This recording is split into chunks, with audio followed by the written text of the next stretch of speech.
വിഷ്ണു, എടാ ഈ എവിടെയാണ്? ഞാൻ പ്രോഗ്രാമിന് പോവാ. എടാ പ്രോഗ്രാം ക്യാൻസൽ ആക്കടാ. നമ്മുടെ റിയാസിന് ആക്സിഡൻറ്റ് സംഭവിച്ചില്ലടാ. സീരിയസ് ആണ്, നീ ഒന്ന് പെട്ടെന്ന് പാടാ. നമ്മൾ റിയാസിനെ?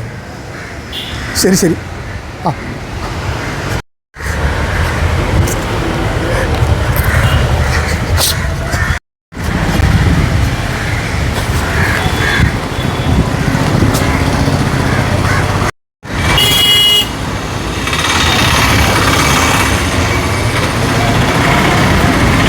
ഹായ് ഹായ് ഇതിലേ ശരി ശരി.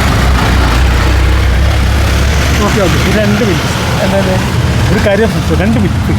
2 മിനിറ്റ് കാര്യം തന്നെ 2 മിനിറ്റ് ഞാൻ അർജൻറ്റ് കാര്യത്തിന് പോവാ.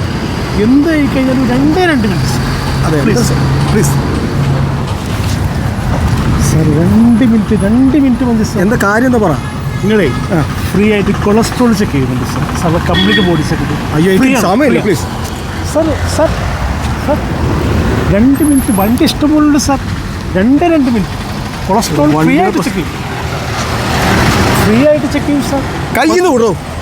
ഞാൻ മോന്തൊക്കെ ഇട്ടിരുന്നു പുറത്ത് ആക്സിഡൻ്റ് ആയിട്ട് ഹോസ്പിറ്റലിൽ എടുക്കുക. അതറിയാം എനിക്ക്. ഇത് എൻ്റെ നേരത്തെ ഒരു കൊളസ്ട്രോൾ വെക്കല്. പക്ഷേ ആ പ്രാന്ത് ചോര ഒറ്റ അലക്കാനൊക്കെ അറിയാലോ. പോയാലോ ഒന്ന് നിങ്ങൾക്ക് മനുഷ്യൻ്റെ വിഷമം അറിയില്ല. നിങ്ങൾക്ക് കേട്ടോ മനുഷ്യനുണ്ടാവുന്ന സാഹചര്യങ്ങൾ അറിയാം. നിങ്ങൾക്ക് വെറും കൊളസ്ട്രോൾ ഒന്നും ചെക്ക് ചെയ്യൽ മാത്രം. സോറി കേട്ടോ. Okay sir. നിങ്ങൾ ചെയ്യുന്നത് നല്ല കാര്യമാണ്. പക്ഷേ ആളുകളുടെ സാഹചര്യം നോക്കണം. ഞാൻ എൻ്റെ ഒരു സുഹൃത്ത് ആക്സിഡൻ്റ് ആയിട്ട് പെട്ടെന്ന് തീരെ സീരിയസ് ആയിട്ട് വിളിച്ചപ്പോൾ പോവാണ്. ഞാൻ പ്രോഗ്രാമിന് പോണ ആളാണ്. അത് ക്യാൻസൽ ചെയ്തിട്ട് ഞാൻ വരുന്നത്. അപ്പോൾ അത്രയും ധൃതിയിൽ പോകണ കാരണം കേട്ടോ. സോറി, ക്ഷമിക്കണം. നിങ്ങൾ ചെയ്യുന്നത് നല്ല കാര്യം, ജനങ്ങൾക്ക് ഉപകാരപ്പെട്ട കാര്യം. പക്ഷേ ഓരോ സാഹചര്യം ശ്രദ്ധിക്കണം കേട്ടോ. ഓക്കെ. സാറ് പേര്? എൻ്റെ പേര് വിഷ്ണു. വിഷ്ണു അല്ലേ സാർ? ശരി ശരി. ഞാൻ 2 മിനിറ്റ് മതി സാർ പ്ലീസ്.